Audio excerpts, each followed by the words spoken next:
মৰমৰ ছাত্ৰ ছাত্ৰীসকল, আমি লাষ্ট যিটো ভিডিঅ' আছিলে সেই ভিডিঅ'টোত আমি শীতল যুদ্ধনো কি বা শীতল যুদ্ধৰ কিছুমান চমু প্ৰশ্নৰ উত্তৰ আলোচনা কৰিছিলোঁ।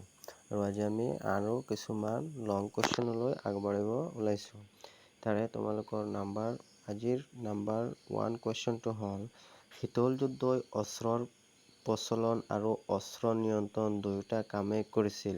এই দুয়োটাৰ বিকাশৰ কাৰণ কি?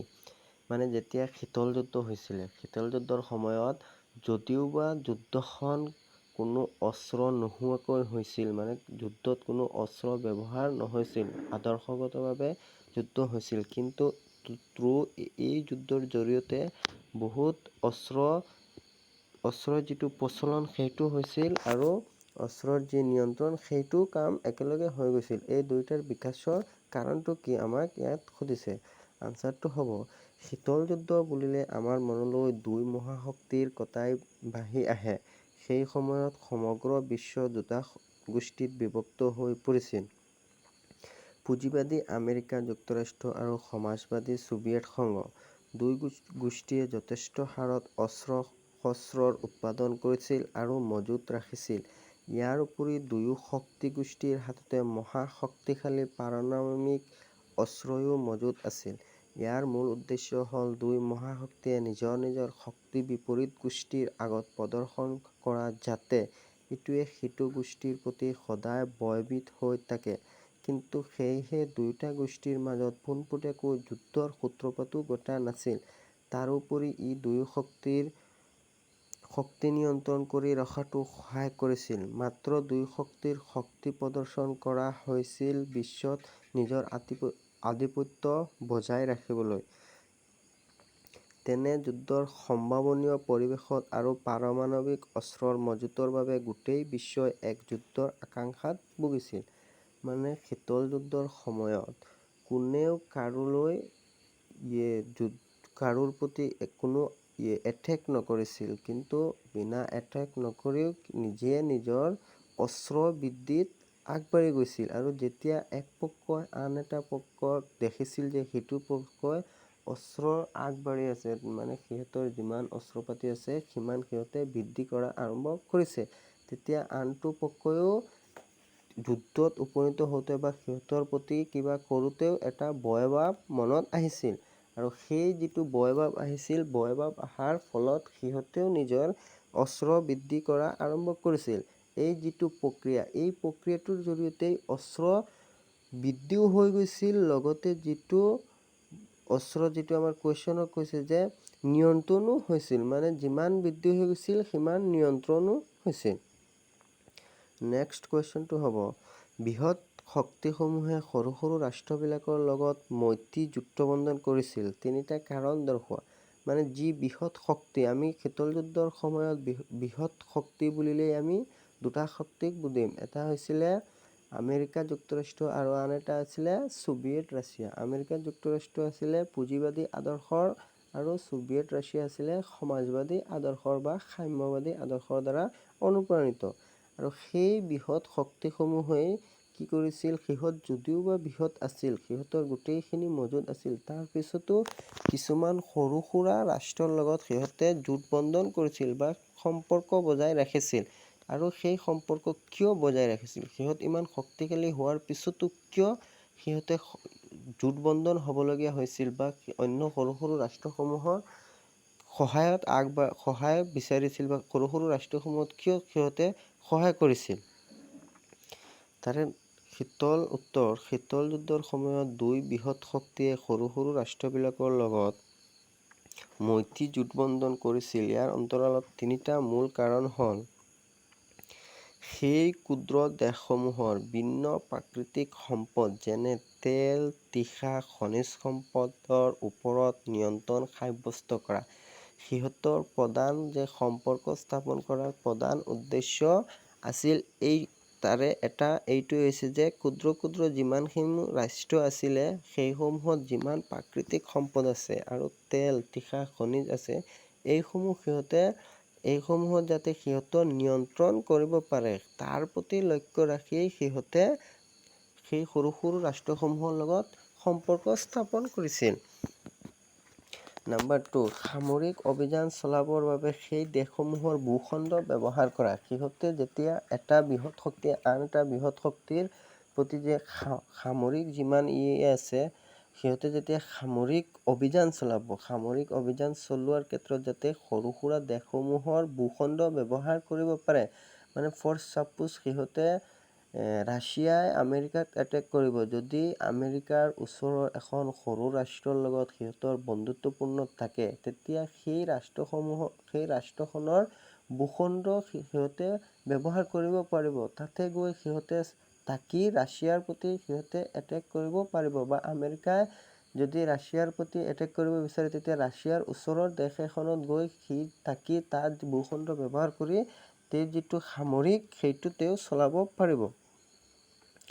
নেক্সট, সেই দেশসমূহক চোৰাংচোৱা ঘাটি হিচাপে ব্যৱহাৰ কৰা, আৰু সেই যি সৰু সুৰা ৰাষ্ট্ৰ আছে সেই ৰাষ্ট্ৰসমূহক চোৰাংচোৱা ঘাটি হিচাপে, মানে সেইসমূহৰ পৰা তেওঁলোকে নানা ধৰণৰ গোপনীয় খবৰ ইত্যাদি আদি পাব। মানে চোৰাংচোৱা বিষয়ত তেওঁলোকে সেইসমূহ ৰাষ্ট্ৰৰ পৰা লাভান্বিত হ'ব। সেইকাৰণে তেওঁলোকে ইমান মহাশক্তি হোৱাৰ পিছতো সৰু সৰু ৰাষ্ট্ৰসমূহৰ লগত সম্পৰ্ক স্থাপন কৰিছিল।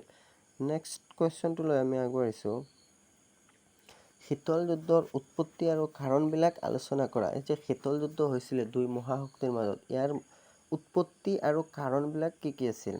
আনচাৰ, দ্বিতীয় বিশ্বযুদ্ধৰ সমাপ্তিৰ পিছত সমগ্ৰ বিশ্ব পৃথক আদৰ্শ সম্পন্ন দুটা শক্তিগোষ্ঠীত বিভক্ত হৈ পৰিছিল। এইটো আমি আগতেই পাইছোঁ যে দ্বিতীয় বিশ্বযুদ্ধ সমাপ্তিৰ পিছত গোটেই বিশ্বখনত দুটা মহাশক্তিত বিভক্ত হৈছিল।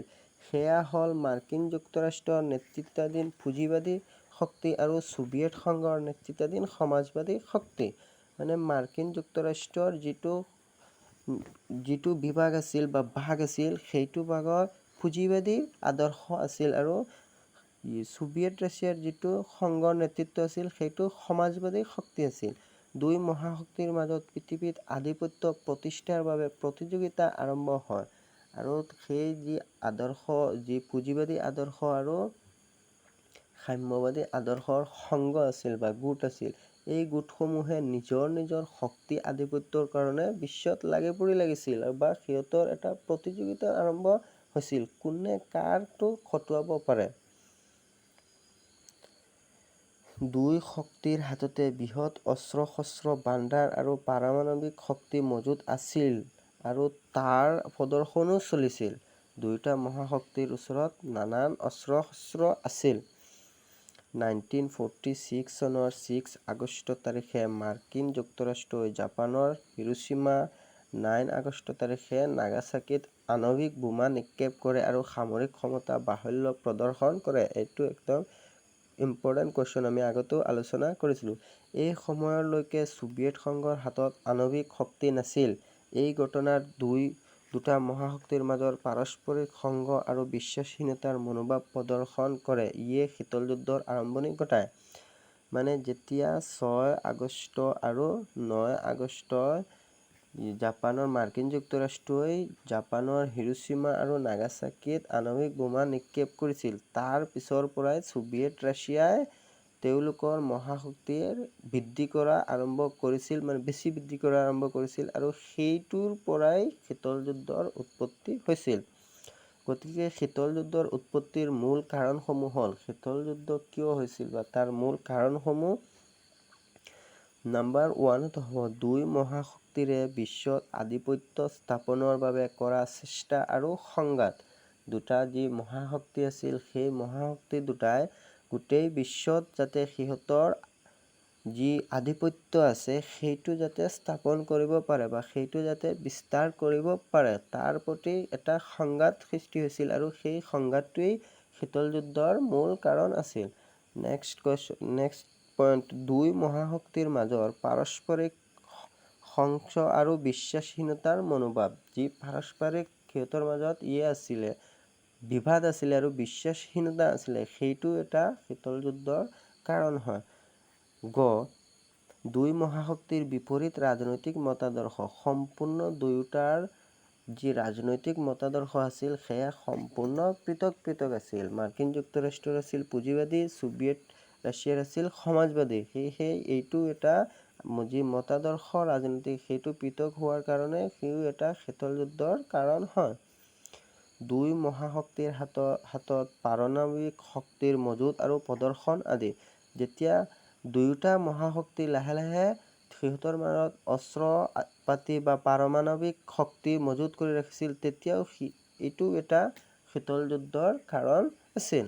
গতিকে এইদৰে আৰু এইসমূহ কাৰণৰ বাবে শীতল যুদ্ধৰ উৎপত্তি হয়। এইসমূহ কাৰণৰ কাৰণেই শীতল যুদ্ধৰ উৎপত্তি হৈছিল।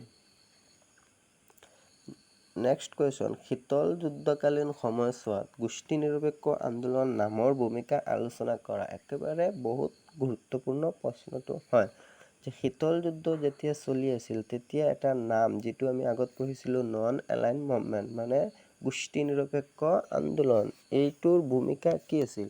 গোষ্ঠী নিৰপেক্ষ আন্দোলন মানে হৈছে সিহঁতে কোনো এটা মহাশক্তিত যোগ নিদি সিহঁতে নিজাভাৱে নিজৰ স্বাধীনতা পোৱাৰ বাবে বা নিজে যাতে স্বাধীনভাৱে থাকিব পাৰে সেইটোৰ প্ৰতি লক্ষ্য ৰাখি বিশ্বত আন এটা সংগঠনৰ স্থাপন হৈছিল আৰু সেই সংগঠনটোৱেই আছিল নাম।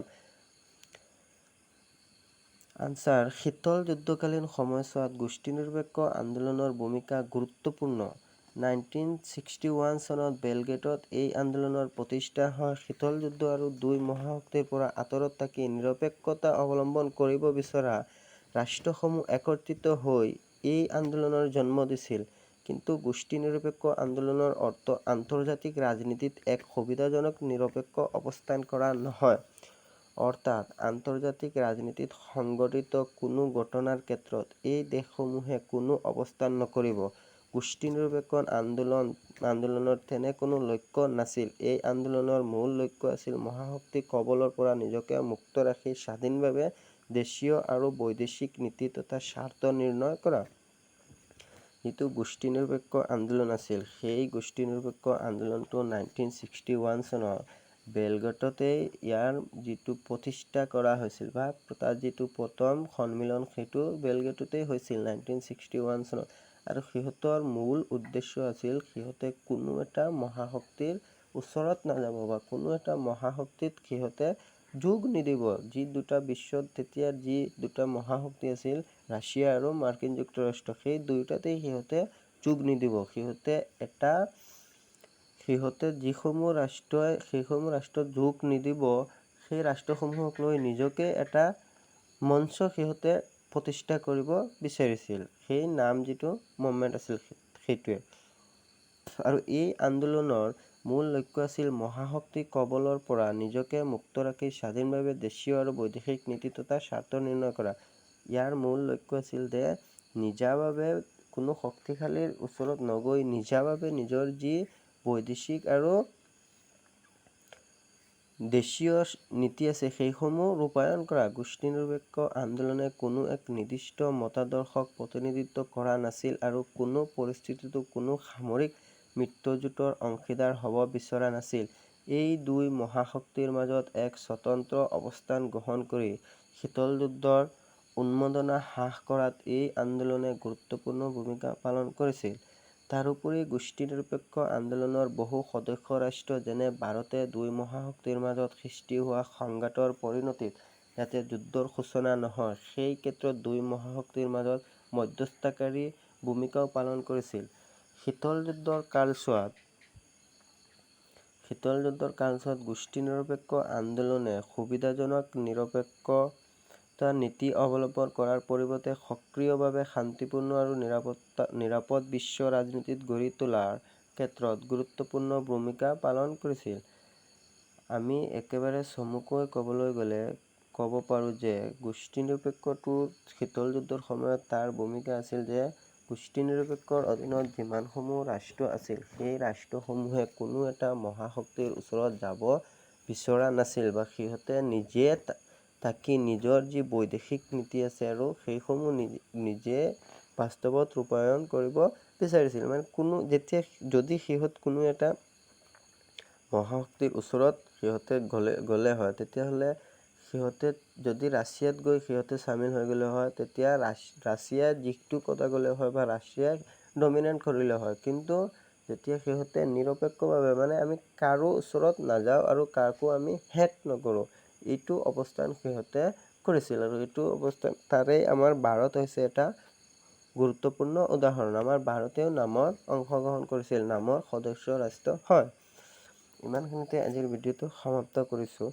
যদি তোমালোকৰ ভিডিঅ'টো ভাল লাগে তেতিয়াহ'লে চেনেলটো ছাবস্ক্ৰাইব কৰি ৰাখি ল'বা। আৰু মই এনেকৈ তোমালোকৰ যি পল চায়েন্সৰ সম্পূৰ্ণ চিলেবাছ আছে সেই চিলেবাছটো কভাৰ কৰিব চেষ্টা কৰিম। ভিডিঅ'টো ইমান সময় চোৱাৰ বাবে ধন্যবাদ।